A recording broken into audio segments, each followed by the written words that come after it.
सुरवाणी विलासा नाम की इस प्रारंभिक कक्षा में आप सभी का स्वागत है। यह प्रथम श्रेणी की कक्षा है। जिनको संस्कृत का कोई ज्ञान नहीं है उनके लिए यह कक्षा है। यो ब्रह्माणं विदधाति पूर्वं यो वै वेदांश प्रणोति तस्मै तन्मदेवमात्मबुद्धिप्रकाशं मुमुक्षुर्वै शरणमहं प्रपद्ये। संस्कृते ह्यनुरक्ताश्च शिक्षणाय प्रवर्तिताः सुरवाणी विलासेवः स्वागतं च पुनः पुनः। संस्कृतेन हि संस्कारः संस्कृतिश्च विवर्धते कटिबद्धा भवे मात्र रक्षणाय च संस्कृतेः। इन श्लोकों के द्वारा मैं केवल एक बात आपको स्पष्ट रूप से प्रथम चरण में ही बताना चाहती हूँ कि यह संस्कृत शिक्षण हमारी संस्कृति की रक्षा के लिए, वर्धन के लिए किया जा रहा है। इसमें हम संस्कृत सीखेंगे, भाषा को सीखेंगे, साथ साथ में हमारे देश की, हमारे धर्म की और हमारे जनपदों की, मतलब जहाँ पर हमारे लोग बसते हैं उन लोगों की सेवा हेतु, भारतीयता को जगाने हेतु हम इस प्रयत्न में अपने अपने रास्ते में, अपने अपने मार्ग के द्वारा इसको करने के लिए हम समर्पित है। तो आप सब में भी कोई ना कोई शिक्षक होंगे, कोई पुरोहित होंगे, कोई और शास्त्र के अध्ययन कर रहे होंगे और कोई किसी न किसी विधान से सनातन धर्म के किसी न किसी पहलू से आप जुड़े होंगे और उस माध्यम द्वारा आप सेवा करने के लिए अपना अपना प्रयत्न कर रहे होंगे। तो उन प्रयत्नों के सफलता हेतु इन कक्षाओं का प्रारंभ किया जा रहा है। आप सबका शुभ हो, आप सबको मंगल मिले, मंगलमय हो आपका जीवन और आपका ये जो प्रयत्न है वो। और सबसे पहले आपको युगादि की, नववर्ष की शुभकामनाएं। प्लव नाम का संवत्सर हम मानते हैं इसको, तो यह वर्ष आपके लिए शुभमय हो, मंगलमय हो और आपकी हर कामना पूर्ति हो, संस्कृत भाषा ज्ञान की प्राप्ति हो। इसका मैं आप सबको एक अध्यापिका होने के नाते, आप सब मेरे लिए बच्चे हैं, आप जो भी उम्र के होंगे, आप जो भी आपका एज होगा, पर आप सब मेरे लिए विद्यार्थी है, बच्चे हैं, तो आप सबको आशीर्वाद देती हूँ कि आपको संस्कृत का ज्ञान प्राप्त हो। शुभम भूयात्। प्लवनाम वर्षः सर्वेभ्यः शुभम करोतु। इसके बाद हम एक भाषा को सीखने का प्रयत्न कर रहे हैं। तो सबसे पहले भाषा क्या है यह जानने का प्रयास करते हैं। केवल संस्कृत नहीं, भाषा सामान्यतः क्या होती है, कैसी होती है, हाँ, इसके बारे में जानते हैं। पुनः संस्कृत के बारे में आगे जानेंगे। तो हम मुख से बोलते हैं, जो भी बोलते हैं, भाषा का मुख्य ये होता है, लेखन की भाषा बात नहीं कर रहे हैं, मौखिक भाषा जो हम बोलते हैं उसकी भाषा, उसकी ध्वनि युक्त भाषा की बात कर रहे हैं। तो उसमें विशिष्ट ध्वनियां होती है। संस्कृत में भी बहुत विशिष्ट ध्वनियां होती है और हर भाषा के अपनी अपनी ध्वनियां होती है। कुछ जैसे इंग्लिश में कुछ शब्द होते हैं जो कुछ शब्द बंध होते हैं, पदबंध, ध्वनि बंध होते हैं, जो बंध नहीं बंध, ध्वनि बंध मतलब ध्वनि के एक समूह होते हैं जो हम अन्य भाषाओं में प्रयुक्त करते दिखाई नहीं देते हैं। और हमारी भाषा संस्कृत में भी ऐसे ही कुछ विशिष्ट शब्द बंध है, पदबंध है, ध्वनि बंध है जो हम अन्य भाषाओं में प्रयोग करते हुए नहीं सुनते हैं। तो ये सबसे मुख्य लक्षण इसीलिए होता है क्योंकि उच्चारण की दृष्टि से ये बहुत महत्व रखता है। उच्चारण करना, एक शब्द का एक जो दिख रहे हैं अक्षरों को देखकर पढ़ रहे हैं या फिर किसी से बोल रहे हैं, हमारे मन में सोचते हुए बोल रहे हैं, तो उस समय जो हम बोलते हैं तो उसमें स्पष्टता हो, तो विशिष्ट ध्वनियों का हमें ध्यान रखकर करना चाहिए, बोलना चाहिए। इसके बाद जंतवः वक्तुं न पारयन्ति, जानवर इसे बोल नहीं पाते। जानवर इन लोगों को, इन ध्वनियों को बोलने में सक्षम नहीं है। उनकी ध्वनियां होती हैं, कृपया म्यूट रखे, कुछ न कुछ ध्वनि बीच में आती है जो रिकॉर्डिंग में पड़ता है, अतः बोल रही। आप बोलना चाहे तो आप अनम्यूट करके बोल सकते हैं। हाँ, तो ये जो ध्वनियां हैं ये जंतु नहीं बोल पाते हैं, उनके में अपनी ध्वनियां होती है, लेकिन अन्य अन्य भावना व्यक्त करने के लिए उनके पास ध्वनियां होती है, पर ये जो ध्वनियां है भाषा की वो बहुत विशिष्ट होती है। उसके बाद अगला बिंदु है सार्थ ध्वनि युक्ता। ये ध्वनियां जो मियाऊ मियाऊ, भौ भौ या जो भी हम कुत्ते बिल्लियां बोलती हैं उनसे काफी अलग है। इनकी जो ध्वनियां, ये ध्वनियां अर्थ रखती है, अर्थयुक्त होती है। यूं ही नहीं बोलते हैं, मैं जो अभी बोल रही हूँ आपको समझ में आ रहा है, इससे आपके मन में एक भावना बन रही है। तो इन ध्वनियों का पूरा पूरा अर्थ होता है। तो पदों का अर्थ होता है, पदानाम अर्था भवन्ति श्रवणेन ते व्यज्यन्ते। सुनते ही, जैसे मैं बोल रही हूँ, मैं कुछ ध्वनियों का प्रयोग करें, ध्व नी प्र यो ग, इस प्रकार मैं कुछ कुछ ध्वनि बोल रही हूँ, तो इनका कोई अर्थ आपके मन में वो स्फुरित हो रहा है। ये भाषा का बहुत मुख्य लक्षण है। इसके बाद ये वाक्यात्मिका होती है। मैं अधिक शीघ्रता से तो नहीं बोल रही हूँ, आप सब समझ पा रहे हैं, मेरी भाषा थोड़ी शीघ्र है, शीघ्र गति की है। अगर आपको आपत्ति हो तो आप अनम्यूट करके मुझे बोल सकते हैं कि आप धीरे बोले। कोई भी समस्या हो आप मुझे बोल सकते हैं। तो वाक्यात्मिका भाषा है, अगला बिंदु है वाक्यात्मिका। भाषा में वाक्य होते हैं, पद होते हैं नहीं होते हैं नहीं, पद भी होते हैं लेकिन पदों का कोई अर्थ नहीं होता, क्योंकि आगे हम पढ़ेंगे कि वो संदर्भ पर निर्भर करता है। ठीक है, ये जो पदावली है, ये जो वाक्य है, वो सभी पदों की आवली, मतलब पदों का एक सीरीज, दीपावली बोलते हैं तो दीपों का आवली। ठीक है, तो उस प्रकार सीरीज होता है।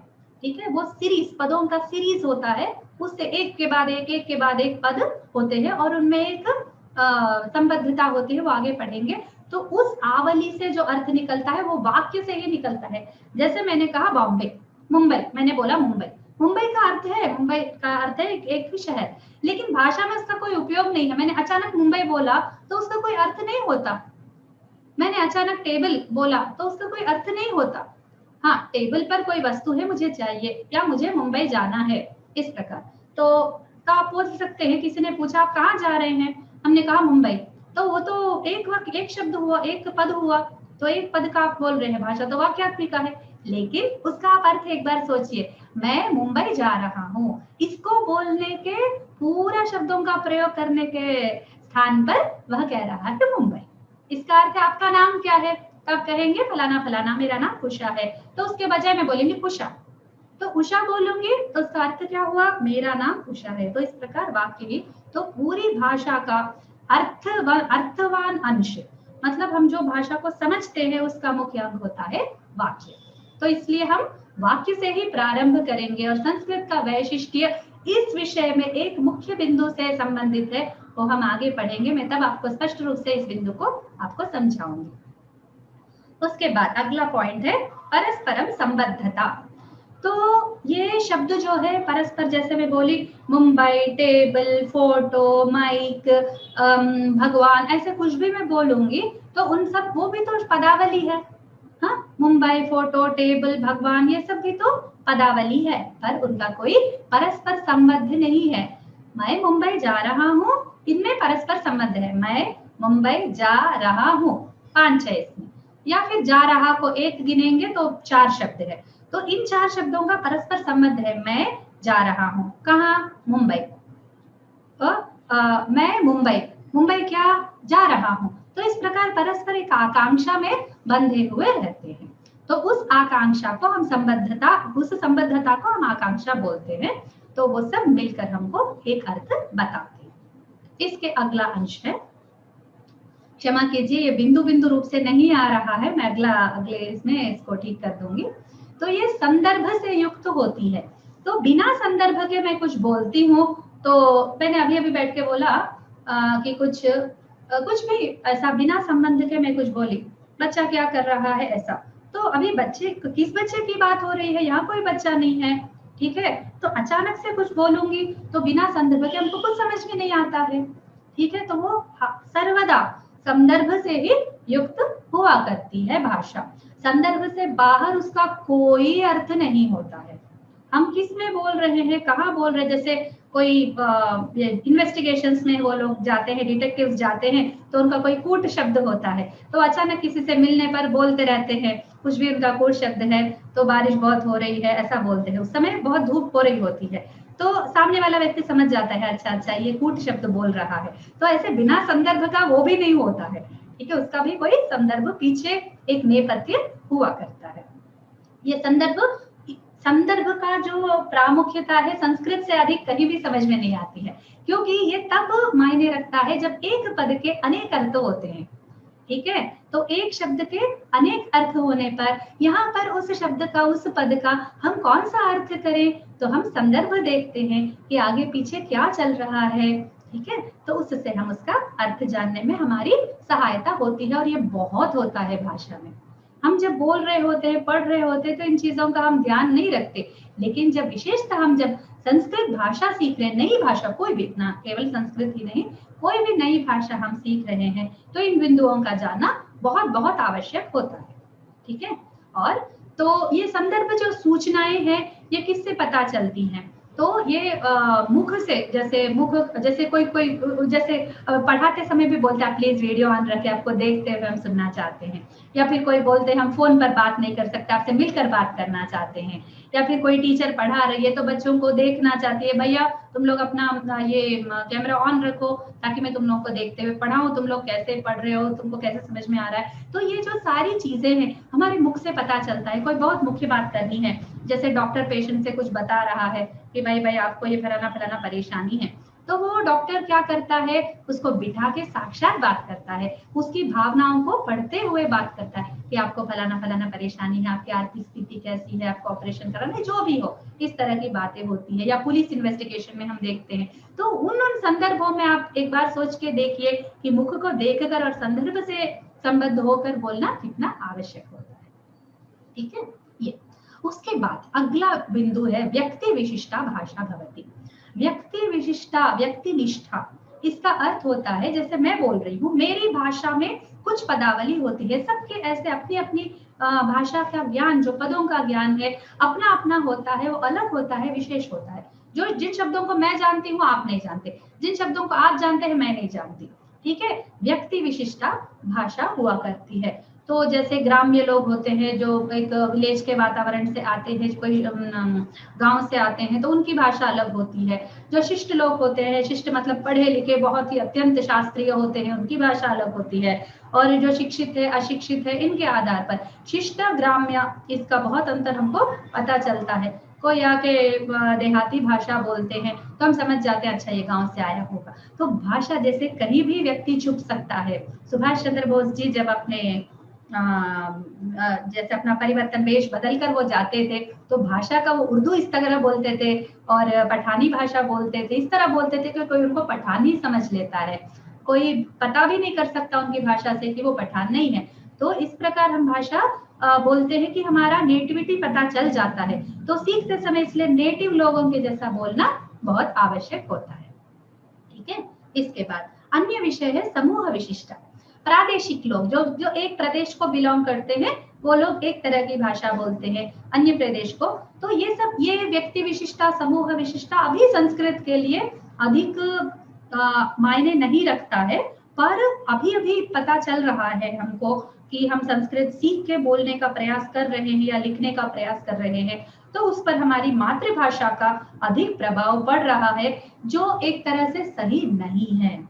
तो इस बात को जानने के लिए भाषा के अंगों को हम समझना चाहते हैं, ताकि उस दुष्प्रभाव से हम बाहर आ जाए। जैसे हम हिंदी भाषा में कोई शब्द प्रयोग करते हैं किसी अर्थ में, तो प्राय हो सकता है संस्कृत में संस्कृत का ही वो पद हो, पर हिंदी में आके उसका अर्थ बदल गया हो और हम उस बात से अनभिज्ञ हैं, हम उस बात को नहीं जानते हैं। तो बिना जाने हम लोग संस्कृत में उस शब्द का प्रयोग कर देते हैं और सोचते हैं कि सामने वाले को वो शब्द समझ में आ गया होगा। ये सही नहीं है, इस प्रकार नहीं होना चाहिए। तो हमें ये पता करना होता है कि वो शब्द संस्कृत में प्रयुक्त होता है या नहीं, तो इसलिए ये अंग जानना बहुत आवश्यक है। उसके बाद वृत्ति कार्य विशिष्टा भाषा भवति। तो वृत्ति कार्य, हम एक लॉयर है, लॉयर के एक पदावली अलग होती है, एक डॉक्टर है, डॉक्टर की पदावली, वो जो शास्त्र में पढ़ते हैं, अपने अपने विषय को लेकर पढ़ते हैं, तो उनके जो शब्द का प्रयोग है वो एकदम विशिष्ट और अलग रहता है, जिसमें नहीं नहीं कोई लॉयर का, मैं एक बार पूछी थी एक लॉयर से कि मैं केसेस पढ़ना चाहती हूँ, मुझे अच्छा लगता है, तो वो बोले आप पढ़ नहीं पाएंगे। मैं पूछा क्यों, मुझे इंग्लिश तो आती है। तो उसने कहा कि इंग्लिश तो आपको आती है, पर उसमें जो टेक्निकल टर्मिनोलॉजी होती है, जो पारिभाषिक पद कोश होता है, जो पारिभाषिक पदों का संचय होता है, आप उसे समझ नहीं पाएंगे। तब मुझे समझ में आया, सच में उसने मुझे दिखाया भी, उनके पास एक मैगजीन भी था, हम ट्रेन में जा रहे थे, एक लॉयर मिल गई, उनसे बात कर रही थी, तो वो दिखाई, मुझे एक मैगजीन उठा के दिखाई कि आप इसको पढ़िए। तब मैंने सच में पढ़ा तो मुझे कुछ भी समझ में नहीं आया, सच में समझ में नहीं आया।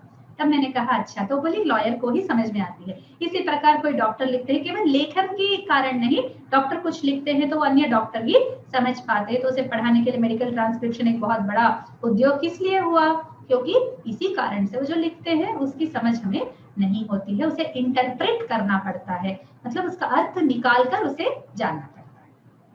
ठीक है, आगे देखिए, श्रोत्र विशिष्टता, जो सुन रहे हैं, भाषा में एक ये कमी है, इसको थोड़ा, मतलब संस्कृत के अधिक संबंध नहीं है, पर इसे भी जानना आवश्यक है कि जो श्रोता है, जो सुन रहा है, वो भी उसको, उसका जो पदावली है वो जैसे इस शब्द को किसी ने बताया, हो सकता है कि उस अर्थ को वो अपनी भाषा में अन्य अर्थ में जानता हो। हम जब संस्कृत का प्रयोग करते हैं, अचानक से उसे कुछ और समझ में आता है, तो कभी कभी भाषा श्रोता के कारण भी अफेक्ट होती है। तो ये सब अंग भाषा में होते हैं। तो एक बार पुनः देखते हैं इस स्लाइड को। मुख से बोलने वाली भाषा होती है, अर्थ उन पदों का जो होता है वो अर्थ होता है, अर्थ के बिना पद नहीं होते हैं। फिर वो वाक्य से ही भाषा का मुख्य अंग होता है, फिर वो परस्पर संबद्ध होते हैं वो सारे शब्द, फिर वो संदर्भ से भी युक्त होते हैं, और व्यक्ति, समूह, वृत्ति और श्रोता के आधार पर भाषा बदलती रहती है। अगला स्लाइड देखते हैं। भाषा के प्रयोजन क्या है, हम क्यों सीख रहे हैं? आज आप लोग यहाँ पर सब आके बैठे हैं, संस्कृत सीखने के लिए आके बैठे हैं, सबका अपना अपना प्रयोजन होगा। आपको अपना ज्ञान वर्धन करना है, किसी को इंटरेस्ट है, किसी को पुराने किताब पढ़ने हैं, किसी को शास्त्र अध्ययन करना है, किसी को विदेश जाना है, विदेश की भाषा हम लोग पढ़ते हैं तो विदेश जाते, वैसे संस्कृत पढ़ते हम विदेश नहीं जाते, भारतीयता में ही हम अधिक अपना एक ग्राउंड बनाते हैं। तो ये सब आपके प्रयोजन होंगे, पर भाषा के सामान्यतः प्रयोजन हम दुनिया में जो सब पर अप्लाई होते हैं उनको एक बार देख लेते हैं। व्यवहार के लिए भाषा होती है।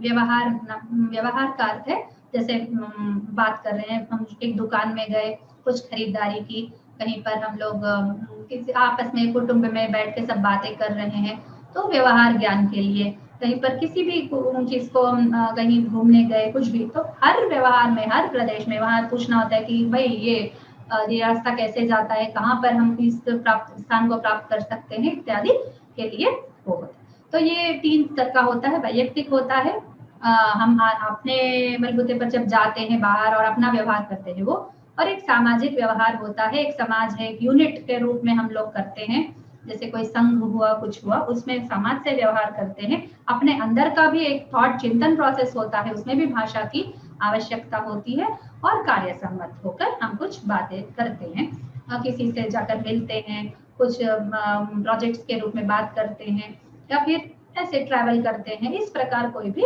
संबंधित विषय पे भाषा की आवश्यकता पड़ती है। और हम यहाँ पर लेखन और मौखिक दोनों भाषाओं की बात कर रहे हैं। पहला वाला स्लाइड तो पूरा मौखिक भाषा का ही था, अब इसमें थोड़ा लेखन का भी जोड़कर हमें सोचना होता है, लिखित भाषा का।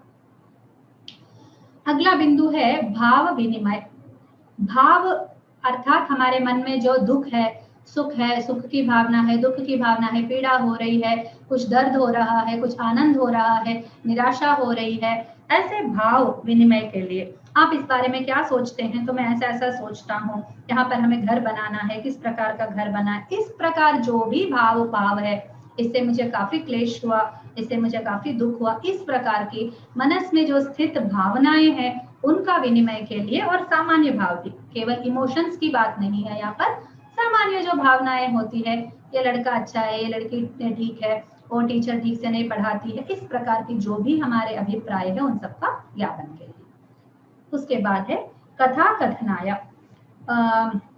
कथा कथन है, जैसे दादी माँ स्टोरी सुनाती है, तो वो जो है उसमें कोई व्यवहार नहीं हो रहा है, वहां पर भाव विनिमय नहीं हो रहा है, ठीक है। और उस कथन के द्वारा क्या हो रहा है, कोई भी घटना जो अभी नहीं हो रही है, जो वास्तव में सत्यता नहीं है उसमें, उस घटना के बारे में बात होती है। जो कथा कथन है वो शैली अलग होती है। यहाँ पर जो पढ़ाई हो रही है वो भी एक तरह की कथा कथन शैली ही है। तो मैं अब आपको समझा रही हूँ, आप समझ रहे, एक तरफा है उसमें, कथा कथन में एक तरफता होती है, ठीक है। तो ये हो रहा है। और उसके बाद विषय ज्ञापन आया। विषय ज्ञापन आया, ये अभी जो हो रहा है, ये भाव विनिमय अभी जो हो रहा है टीचिंग में होता है विषय के ज्ञापन के लिए। कोई यूट्यूब आप चला के देख रहे हैं, भाई फलाना कोई भी सॉफ्टवेयर यूज करना है, कैसे यूज करते हैं, कोई मोबाइल खरीदना है वो तो कैसे वो हम लोग उसका जानकारी लें, तो हम यूट्यूब चला के देखते हैं कि उसमें क्या क्या है। या कुछ बात जाननी है तो किसी से जाके बड़ों से पूछते हैं कि भाई हमको गृह प्रवेश कराना है, पंडित जी आप बताइए क्या क्या वस्तु की आवश्यकता है। इस प्रकार कोई भी विषय ज्ञापन से संबंधित, कार्य संबंधित, वो उसके लिए भी भाषा का प्रयोजन होता है। उसके बाद जो अभी संस्कृत में इन सब का कोई भी महत्व नहीं है, सच कहती हूँ ना। संस्कृत व्यवहार में महत्व रखता है क्योंकि हमारी मातृभाषाएं हमारे पास है, हम अपनी मातृभाषा में, आप जाके आप संस्कृत सीखेंगे तो आप सोसाइटी में किससे जाके बोलेंगे, आपको एक और संस्कृतज्ञ ही चाहिए। जैसे आप तेलुगु प्रदेश में आते हैं, इंग्लिश से काम चल जाता है, आप कन्नड़ प्रदेश में जाते हैं, इंग्लिश में काम चल जाता है, आप कोई उत्तर भारत जगह जाते हैं तो आपको हिंदी से काम चल जाता है। तो आप संस्कृत सीखकर कहाँ व्यवहार करने वाले हैं, कौन सा भाव विनिमय आप करने वाले हैं, कौन सा कथा कथन करने वाले हैं, नहीं। संस्कृत का जो अध्ययन है, भाषा सीखने का जो प्रयास है, उसका एक ही परिणाम है, वो है संस्कृतेः रक्षणाय। ये सबसे पहला और सबसे मुख्य उत्तमोत्तम प्रयोजन है संस्कृत भाषा सीखने का। बाकी अन्य भाषाओं का तो इन सब का होता है, पर जैसे मैं हिंदी सीखूंगी तो मुझे हिंदी में स्त्रीलिंग पुल्लिंग वगैरह इसका पूरा ध्यान रखकर, मेरी भाषा में कुछ दोष होंगे मुझे क्षमा कीजिए, मुझे अधिक हिंदी नहीं आती है, इतनी स्पष्टता शुद्धता से मैं नहीं बोल पाती हूँ, कुछ दोष हो ही जाते हैं, पर मेरी भावना को आपको पता चल जाएगा सुनते ही कि मैं क्या बोलना चाहती हूँ, आपको समझ में आएगा। इसके बाद संस्कृति की रक्षणा कहाँ महत्व रखता है, हमारे पास संस्कृत में बहुत बड़ा भांडागार है साहित्य का, हम शास्त्रों का और कई कई सारे विज्ञानप्रद विषयों का, तो हम उसको पढ़ेंगे नहीं तो वो पूरे लुप्त हो जाएंगे। अभी भी कई सारे ग्रंथ लुप्त हो चुके हैं, कोई भी उसका उत्तरदायी नहीं है। जैसे सोचो 2 पीढ़ी पहले कोई पुरोहित होता था तो उसका बेटा भी पौरोहित्य करता था, कोई व्याकरण पढ़ता था तो उसका बेटा भी व्याकरण पढ़ता था। आजकल हमारे यूनिवर्सिटीज में हम देखते हैं कि व्याकरण एक सर हैं, एक प्रोफेसर हैं, या फिर कोई मैडम है बहुत अच्छी संगीतज्ञ है, या फिर कोई भी शास्त्र को पढ़िए तो उनके बच्चे उस शास्त्र को नहीं अपनाते हैं, क्योंकि अभी फ्रीडम है, राइट टू फ्रीडम की बात होती है कि हम अपना प्रोफेशन खुद चुनेंगे। मैं या तो डॉक्टर बनूंगा या इंजीनियर बनूंगा या कुछ और बन जाऊंगा, लेकिन मैं पुरोहित नहीं बनूंगा, लेकिन मैं उस शास्त्र को अध्ययन नहीं करूंगा जो घर में, उस कुटुंब में, उस परिवार में कई पीढ़ियों से चली आ रही है, उसके दादा परदादा सभी लोग उसी वृत्ति से जुड़े हैं। पर ये बच्चा जो अभी आया है, वो जो बच्ची अभी आई है, वो लोग कहते हैं कि हम इसको आगे नहीं ले जाएंगे, तो इससे वो पूरा लुप्त हो जाता है। तो हम अभी किसी भी प्रोफेशन में क्यों ना हो, हम लोग कुछ भी पढ़ रहे हो, तो हम संस्कृति की रक्षण के लिए आज संस्कृत सीखने को आगे आ रहे हैं। तो आप किसी भी विधान के प्रयोजन के लिए इस कक्षा में आके बैठे हैं, आपका एक ही उद्देश्य सफल होगा, वो होगा संस्कृति की रक्षा। शास्त्र रक्षा के लिए संस्कृत पढ़ना चाहिए, संस्कृति की रक्षा के लिए, हमारी परंपरा की रक्षा के लिए, विषयों को जानने के लिए। इससे आपको भी बहुत अधिक लाभ होगा। जैसे आप आयुर्वेद ग्रंथ पढ़ पाएंगे, आपको संस्कृत आएगी तो आप स्वयं खोल के बिना ट्रांसलेशन के आप आयुर्वेद ग्रंथ पढ़ेंगे तो आपको इतनी सारी बातों की जानकारी होगी।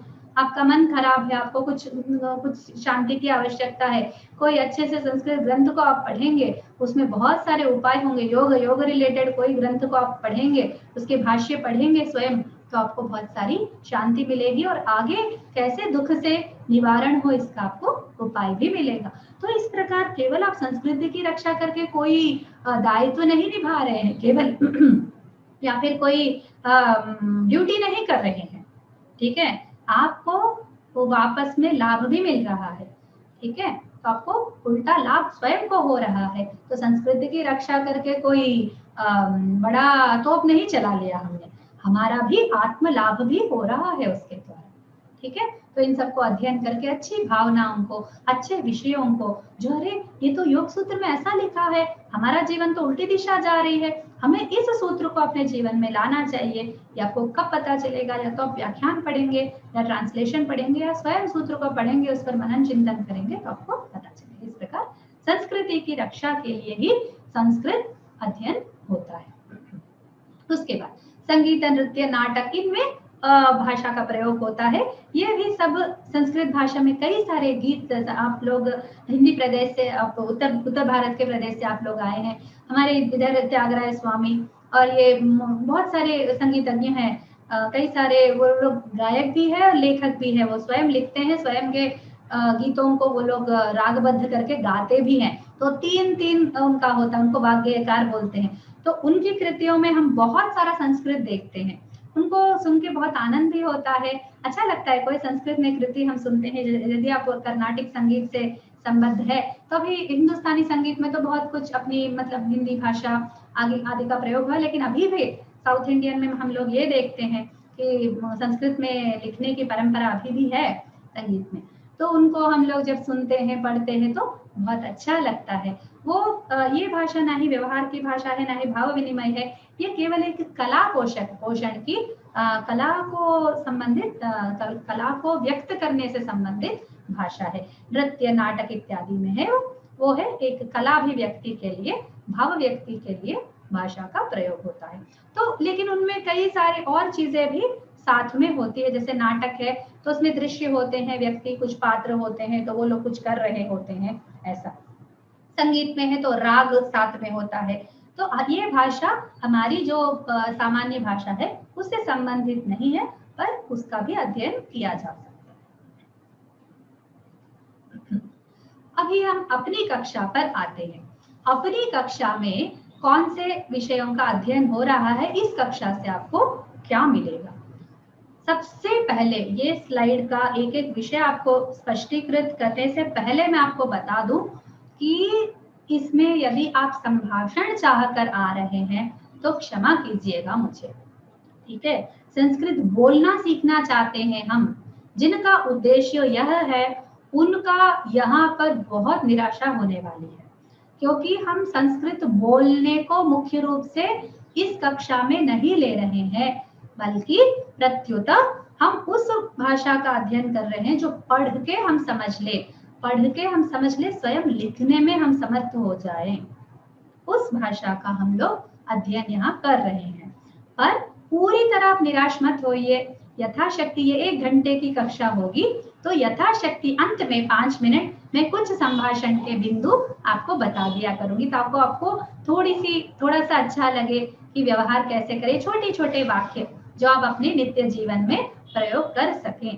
तो थोड़ा बाद में जब आपको विभक्तियों का ज्ञान हो जाएगा, उसके बाद में उनका प्रारंभ करूंगी, ठीक है। तो ये है अस्माकम अध्ययन दिशा अवगमन सामर्थ्य वृद्धि। जैसे मैंने कहा, एक पुस्तक, एक रामायण आप खोल के बैठे हैं, एक महाभारत आप खोल के बैठे हैं, या भगवद गीता जी को आप पढ़ रहे हैं, तो उसमें आपको श्लोक बिना अनुवाद के आपको समझ में आ जाए डायरेक्टली। इस कोर्स के अंत में आप एक भी श्लोक को स्वयं पढ़ के आनंदित होते हैं, तो मेरा ये जो प्रयत्न है, मेरा ये जो प्रयास है, पूर्णतः सफल मानूंगी मैं उसको, ठीक है। तो उस वृद्धि की हम लोग यहाँ पर प्रयास कर रहे हैं। अगला बिंदु, पठन क्षमता वर्धनम। आप पढ़ेंगे तो इसके दोनों अंग, पठन मतलब पढ़ के समझना और अच्छे से बोल पाना, इन दोनों की वृद्धि इस कक्षा में होगी। मैं आप सबसे पढ़ाऊंगी और ये इंटरैक्टिव हुआ करेगा। इंटरैक्टिव मतलब आप भी बोलेंगे, आप भी इसमें एक अंग होंगे, सभी लोग पार्टिसिपेट करेंगे। एक बोल रहे हैं बहुत, अभी ये तो परिचय कक्षा है। आज युगादि के लाभ से, आज युगादि का दिन है, तो आज के दिन कुछ भी हम प्रारंभ करते हैं। 2 दिन ऐसे साल में आते हैं एक है युगादि, एक है दशहरा विजयदशमी। उस दिन हम लोग कुछ भी प्रारंभ करते हैं तो उसका विजय ही मिलता है। और आज पूरा दिन वर्ज्यम नहीं होता है। जब आपको पंचांग का ज्ञान होगा तो आपने ये शब्द सुना होगा, वर्ज्य काल होता है। वर्ज्य का अर्थ होता है इस काल को त्याग कर दे, आप इस समय कुछ भी प्रारंभ ना करें, कुछ भी ना करें। तो ऐसे आज कैलेंडर में लिखा होता है वर्ज्यम लेधु, वर्ज्यम नहीं है, ठीक है, आज पूरा दिन वर्ज्य नहीं है, कोई भी समय परिहार्य नहीं है, तो आप कभी भी करें। इस कारण से मैंने आज कक्षा प्रारंभ की है ताकि आप सबको संस्कृत का ज्ञान मिले, आप सब लोग वृद्धि में आए। अब जो भी मैं यहाँ प्रयास कर रही हूँ उसकी पूर्ण सफलता प्राप्ति के लिए आज के दिन को मैंने चुना है। तो यहाँ पर पठन क्षमता वर्धनम, जो पढ़ के समझने की बात है और फिर पढ़ने की भी, संस्कृत को अच्छी तरह पढ़ना। हिंदी भाषियों की मैं कुछ भी कहती हूँ, कुछ कटु नहीं बोलना चाहती, पर जो विषय है उसको बोलना एक अध्यापिका के नाते मेरा कर्तव्य है, अतः बोल रही हूँ। हिंदी भाषा का लक्षण है कि अंतिम जो अच होती है उसको नहीं बोलते हैं, उसको आधा बोलते हैं, ठीक है। जैसे आप यहाँ पर देख रहे हैं पठन क्षमता वर्धनम, जैसे इसको कोई हिंदी भाषी पढ़ेगा तो कैसे पढ़ेगा मैं बताऊं, पठन क्षमता वर्धनम ऐसे बोलेंगे, पठन क्षमता वर्धनम। तो कहीं अंतिम अच में दीर्घ है, इसलिए ये वाला शब्द, ये वाला जो अक्षर है मकार, ये आधा हो गया, ठीक है। और पठन बोला, ये नकार आधा हो गया। आधा का अर्थ है अकार चला गया उसमें से, और फिर मकार में जो हलंत है वो बेकार है, ठीक है। तो आप ये डिफरेंस आप समझेंगे आगे, मैं थोड़ा थोड़ा करके आपको धीरे धीरे से आप सबका जो उच्चारण है, संस्कृत को उच्चारण करने की जो पद्धति है उसको मैं आपको अच्छी तरह सिखाना चाहती हूँ। आप इसके लिए मानसिक रूप से तैयार हो जाइए, क्योंकि आप सब हिंदी भाषी है, आपको इस विषय का लेश भर भी ज्ञान नहीं होता है कि संस्कृत अजंत भाषा है। यदि संस्कृत अजंत भाषा नहीं होता तो ये जो इसका हलंत का प्रयोग है, ये जो है वो बेकार होता। तो अरबी, फारसी इत्यादि उर्दू भाषाओं का प्रभाव हिंदी पर अधिक होने के कारण हम आज अंतिम जो अच है उसको निकाल दिया, या फिर अगर अंत में कोई दीर्घ अच है या फिर कोई और गुणिताक्षर है तो मध्य का कमला, जैसे कमला, लकार में आप आ दीर्घ है इसलिए मकार को ह्रास हो गया, तो कमला तेलुगु वाले बोलते तो कमला बोलते हैं, ठीक है। ऐसे ही संस्कृत में भी हमको कमला बोलना सीखना चाहिए। तो पठन क्षमता वर्धनम होगा इसका जो सही उच्चारण है वो, ठीक है। तो ये भी हम सीखेंगे। तो इसको मैं विशेषतः हिंदी भाषियों के लिए स्पष्ट रूप से कहना चाहती हूँ, आपको कोई आहत होने की आवश्यकता नहीं, केवल संस्कृत पढ़ते समय उसकी अजंतता का अंत में जो अच होता है उसका ध्यान रखते हुए आपको पढ़ना पड़ता है, ठीक है। नेक्स्ट, प्रारंभिक संभाषण। जैसे मैंने कहा आप निराश मत होइए, थोड़ा सा प्रारंभिक संभाषण 5 मिनट के लिए मैं कुछ वाक्य दे दिया करूंगी, आपको अभ्यस्त करा दूंगी, आपको उसमें चिंतित होने की आवश्यकता नहीं है। तो हम किस पद्धति को चुन रहे हैं, तो संस्कृत पढ़ाने के अलग अलग विधान है, कई सारे विधान है। कोई डायरेक्टली सेंटेंसेस लेकर पढ़ाते हैं, कोई पूरा शब्दों का ज्ञान कराकर पढ़ाते हैं, कोई डायरेक्टली पैराग्राफ्स दे देते हैं और उसमें जो शब्द है उसके अर्थ बताते चले जाते हैं। तो इस प्रकार अन्य अन्य पद्धतियां संस्कृत सीखने के लिए है, पर हम जो चुन रहे हैं वो है भांडारकर पद्धति। हाँ, भांडारकर है, ये महाशय है, महाराष्ट्रीय है, जैसे इनके नाम से पता चलता है। इन्होंने एक विशिष्ट पद्धति का फर्स्ट बुक ऑफ संस्कृत इस नाम से एक पुस्तक इन्होंने रचा है। आप सबने देखा होगा, जिन आप में से जो लोग अंग्रेजी अच्छी तरह जानते हैं और अंग्रेजी भाषा से आप वाकिफ है तो आप उसे जरूर अभी तक देखा होगा, क्योंकि संस्कृत जो भी संस्कृत सीखना चाहते हैं वो सब लोग उस पुस्तक से अभिज्ञ होते हैं, ठीक है। तो आपने खोलकर जरूर एक बार देखा होगा उसको, लेकिन आपको लगा होगा अरे ये तो प्रारंभिक शिक्षण के लिए नहीं है, इसको तो हमें कुछ समझ में ही नहीं आ रहा है। वो इसलिए क्योंकि वो टीचर कोई है तो वो पढ़ाएंगे तो वो पद्धति सही होगी। तो मेथड उन्होंने अच्छा लिखा है पर अधिक विवरण नहीं लिखा है, तो उसकी पूर्णता हेतु हमने कक्षा रखी है। तो हम उस पुस्तक को डायरेक्टली नहीं पढ़ेंगे, उस पद्धति के आधार पर मैंने कुछ मैं आगे आपको प्रदर्शित करूंगी कि किस प्रकार की हमारी प्रणाली होगी। तो उस पद्धति से हम लोग सीखेंगे। ये पद्धति है वाक्य निर्माण आधारित। जैसे मैंने बोला भाषा का मुख्य अंग वाक्य है, तो सबसे मुख्य अंग से ही हम प्रारंभ करेंगे अपना। किस प्रकार वाक्य है, वो पद होते हुए भी वाक्य कैसे होता है, ये सब हम आगे देखेंगे। उसके बाद है अनुवाद का अभ्यास। आपको अभ्यास करने ही होंगे। यहाँ पर अभ्यास के लिए बहुत सारा कार्य दिया जाएगा, बहुत सारा अर्थात आवश्यक, जितना अंश आवश्यक है उतना अभ्यास के लिए आपको अच्छी तरह प्रैक्टिस हो जाए, आप अच्छी तरह उस विषय को सीख लें, समझ लें। इसके लिए थोड़ा लेखन, थोड़ा पढ़ना, थोड़ा सा कंठस्थ करना इत्यादि आपको बहुत सारे अभ्यास आपको दिया जाएंगे, अनुवाद के भी और फिर ये सब भी, तो आपको वो सब करना होगा। इसलिए मैंने रजिस्ट्रेशन में एक प्रश्न रखा है कि आप ये सब करने के लिए संसिद्ध है क्या। तो ये संसिद्धता बहुत आवश्यक है। केवल कक्षा हो गई, बंद कर दिया, चले गए, फिर अगले ही कक्षा में हम पुस्तक खोलते हैं, इससे कोई संस्कृत आप नहीं सीख पाएंगे। तो थोड़ा सा समय अतिरिक्त रूप से, या तो जैसे हमारी कक्षा रविवार को होती है तो शनिवार को आप एक बार अवश्य पुस्तक खोल के आप देखेंगे, या कक्षा के तुरंत बाद आप एक बार उसको उद्घाटित करेंगे, पढ़ेंगे और सुनेंगे वापस, तो ये ध्वनि मुद्रण भी आपको मिल जाएंगे। ये भी आपको चिंतित होने की आवश्यकता नहीं है। लेकिन ध्वनि मुद्रण मिलने के लाभ से आप डायरेक्ट कक्षा में आना बंद ना करें, ये विनती है।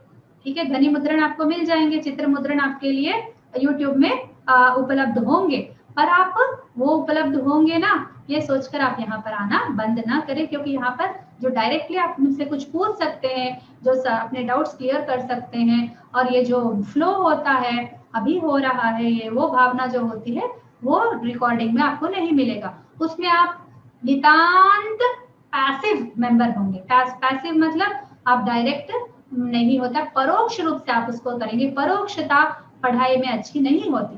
केवल कुछ समझ में नहीं आया मुझे वो अंश, उसमें क्या बता रही थी मैडम, एक बार हम उसको सुनना चाहते हैं, तो वो आप खोल के आप देखेंगे, तब आपको अच्छा ये था विषय। केवल उतना मात्र के लिए ध्वनि मुद्रण का आप उपयोग करें। तो मैं थोड़ी सी स्ट्रिक्ट टीचर हूँ, थोड़ी सी, अधिक नहीं, लेकिन यथाशक्ति मैं चाहती हूँ कि मैं जो समझा रही हूँ यहाँ पर उपस्थित सभी को वो बात समझ में आए, इसलिए थोड़ी सी कठिनाई को मैं अपनाती हूँ। वो उसका गलत ना समझिएगा, मैं कठोर हृदया नहीं हूँ, पर जब पढ़ने का विषय आता है तो उस विषय में अभ्यास करने में आपको अवश्य आपको श्रम लगाना होगा। उसके बाद ये पढ़ाई संस्कृत की भाषा तो भाई हम सीख लेंगे, ठीक है, हमें बोलना आएगा या लिखना आएगा या कुछ तो हम यहाँ पर सीखेंगे, रामायण पढ़ लेंगे। उसके बाद अब हमको क्या मिलेगा यहाँ पर आके, तो केवल उतना ही नहीं मिल रहा है। देखिए, आपको सर्वयोजन स्थान में जितने उपलब्ध सामग्रियों का परिचय मिलेगा, ठीक है, आप इंटरनेट में उपलब्ध, आप कुछ बातों को ऑलरेडी जानते होंगे, जैसे कोई डिक्शनरी यूज कर रहे होंगे अभी पहले से ही, या कुछ नहीं जानते, कोई शब्द रूप का आपको पता होगा तो आप वो भी यूज कर रहे होंगे। तो ऐसे ही कई सारे उपयोगी सामग्री है इंटरनेट में, वो सबसे आपको परिचय कराया जाएगा। उसके बाद व्याकरण, हाँ, इस विषय में एक बात कहना चाहूंगी। एक अपप्रथा है, अपप्रथा का अर्थ होता है अफवाह है। एक बात बहुत सारे संस्कृत लोग आपको बताए होंगे कि व्याकरण के बिना संस्कृत नहीं सीख सकते।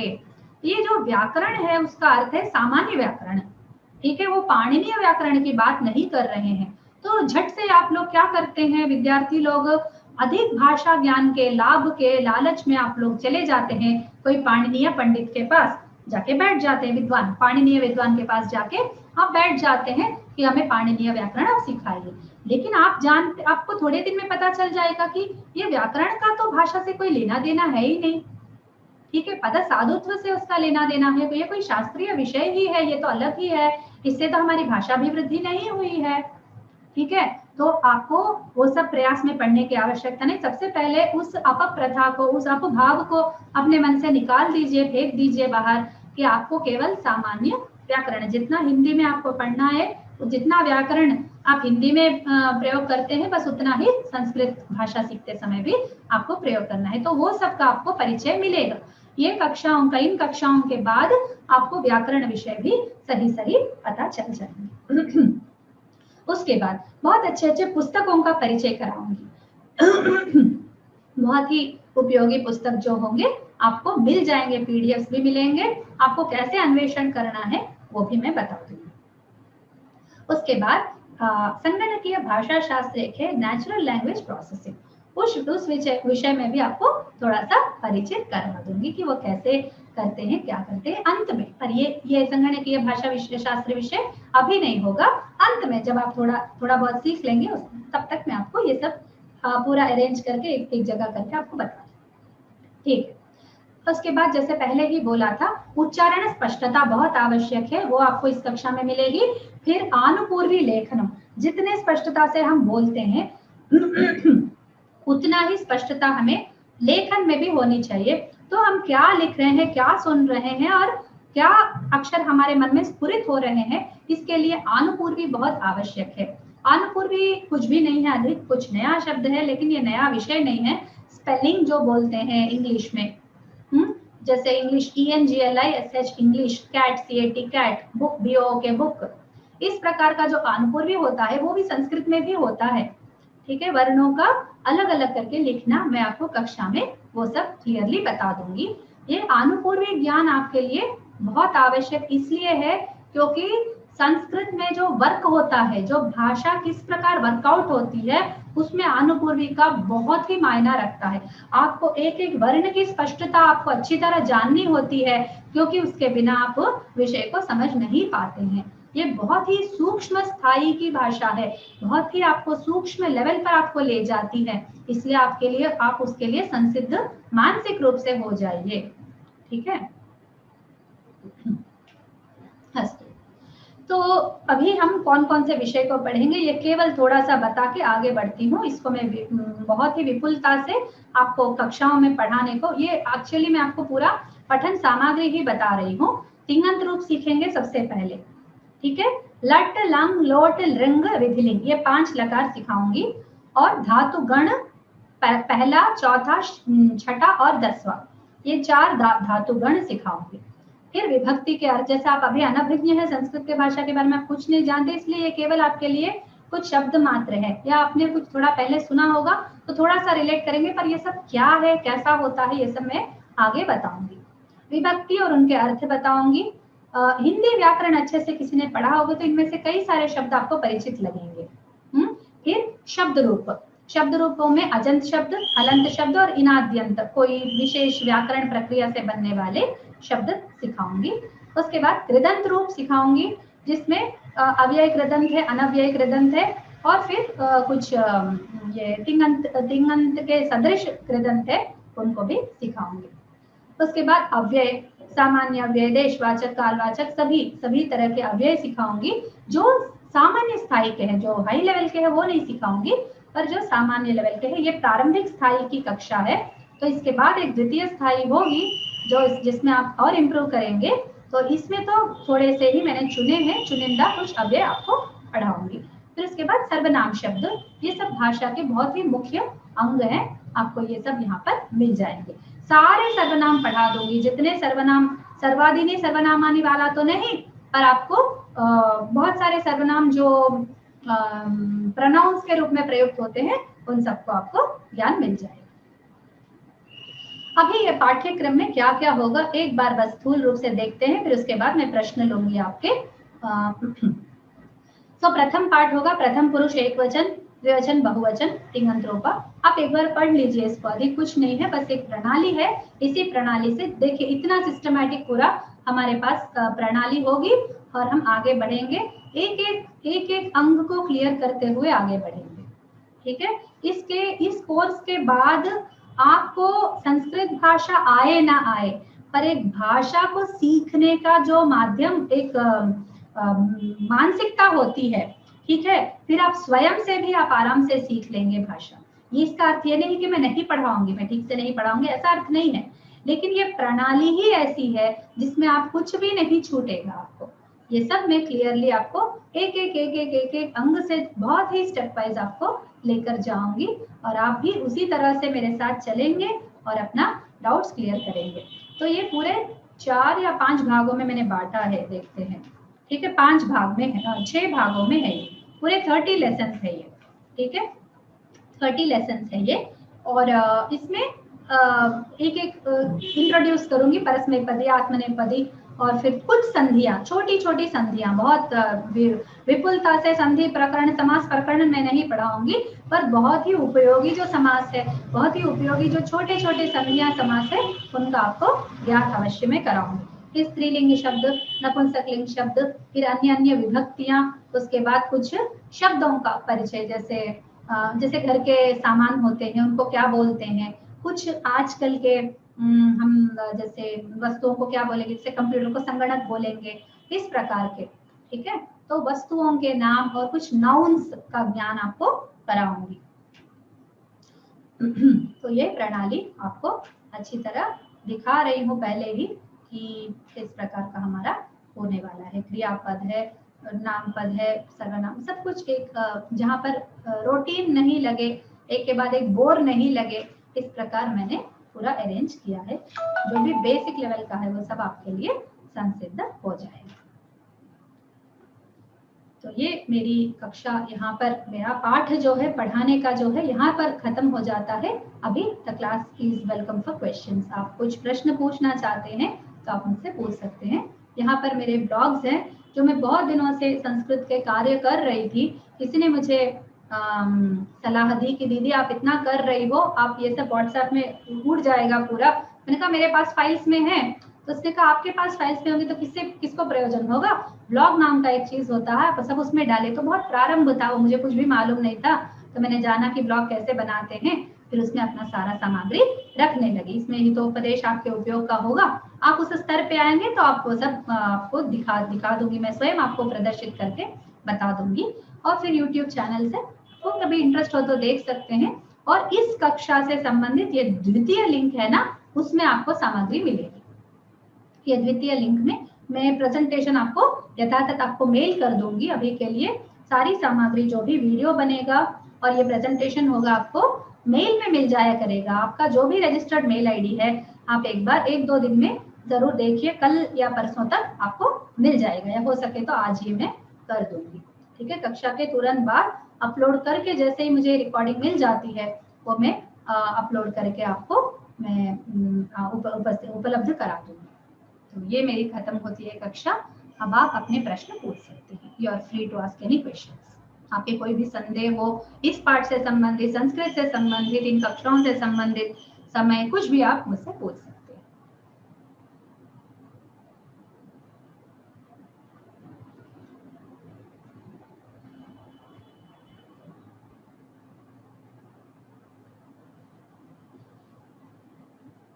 हर हफ्ते अभ्यास करने में और जो एक्सरसाइजेस होमवर्क है उनमें कितना टाइम लग सकता है आपके? अधिकतर 1-8 घंटे का होगा, 1 घंटा 2 घंटा, उससे अधिक नहीं लगेगा। आपको पूरा सप्ताह मिलेगा, थोड़ा थोड़ा करके आप अन्य कक्षा जब आने से पहले आप उसको पूर्ण कर सकते हैं। आप आधा घंटा भी थोड़ा सा समय दे देंगे, 15-15 मिनट भी दे देंगे तो हो जाएगा। प्रारंभ में तो बहुत छोटा कार्य हुआ करेगा, आगे थोड़ा सा बढ़ेगा बस।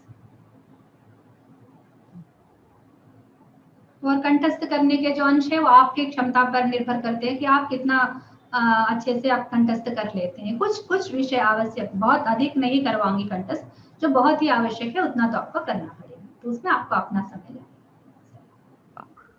मैम कोई बुक जो अभी हेल्प करे स्टार्टिंग में, आप कुछ सजेस्ट करना चाहेंगी? First book of Sanskrit Bhandarkar आप अगर रख लेंगे तो उनमें से वाक्य हम डायरेक्टली दे देंगे आपको। ठीक है, या फिर मैं खुद ही सामग्री आपको दे दूंगी। इसमें आपको कोई और बुक पढ़ने की आवश्यकता नहीं है। ये कोर्स ही ऐसा है जिसमें मैं स्वयं एक्सरसाइज निर्माण करके, स्वयं ही इसके पाठों का निर्माण करके मैं आपको दिखा दूंगी। तो ये मटेरियल आपको मिलता रहेगा। ओके मैम, धन्यवाद। आपकी नेक्स्ट क्लास जो 12 बजे से शुरू होगी या 11 बजे से? 11 बजे से ही होगी, यही टाइम रहेगा आपका। एवरी संडे रहेगा। आज युगादि है इसलिए स्टार्ट किया है, वरना आपकी कक्षा हर संडे हुआ करेगी।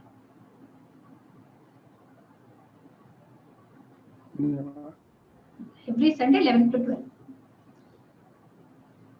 अगर आप लोग को कोई और अन्य समय चाहिए तो मैं सोचूंगी उस बारे में। आपको ये टाइम कन्वीनियंट नहीं है तो आप सब लोग अच्छे से आना चाहते हैं, सब लोगों के लिए जो अगर कुछ ऐसा है तो वो भी आप मुझसे कह सकते हैं। If possible I try to think and make that.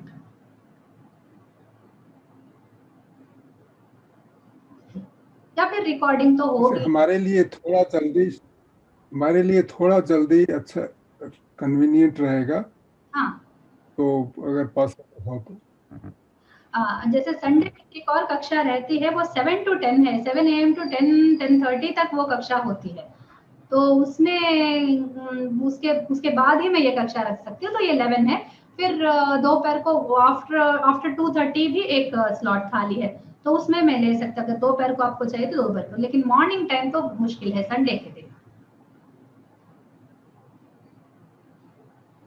Okay.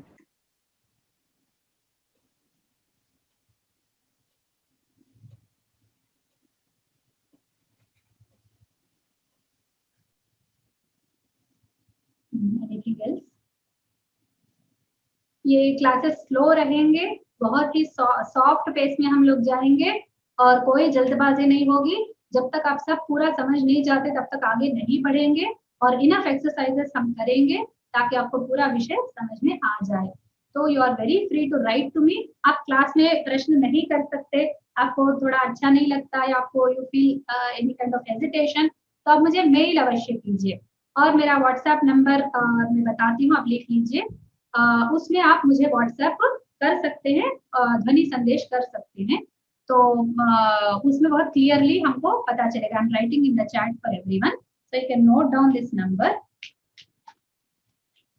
India number ही है ये, मैं आंध्र प्रदेश में तिरुपति में रहती हूँ।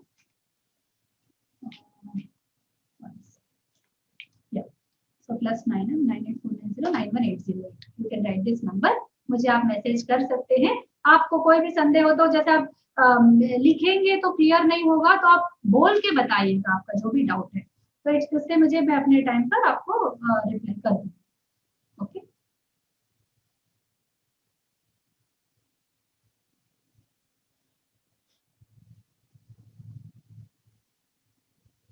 तो आप सिंसियर रहेंगे, आप जितना इसमें अपना ध्यान लगाएंगे, जितना अच्छे से आप लोग पढ़ेंगे, बस ये एक संडे का ये 1 आवर ब्लॉक कर लीजिए, फिर होमवर्क करने के लिए just 1 more hour, that's all. तो वीक में 2 आवर्स आप देंगे तो आपको अच्छी संस्कृत आएगी। थोड़ा सा मनन करते रहिएगा। मनन करना का अर्थ होता है पुनः पुनः स्मरण करना। एक बार क्या विषय हम लोग पढ़े हैं, क्या एक बार अगर आपको जरूरत नहीं भी हो तो एक और बार आप थोड़ा रिकॉर्डिंग सुन लिया करेंगे, तो आपको वो जो विषय है आपको अच्छी तरह बैठता चला जाएगा।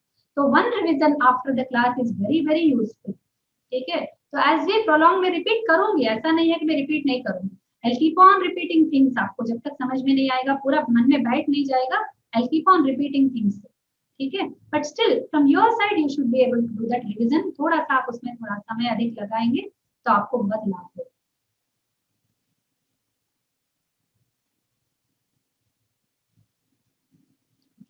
Any more questions?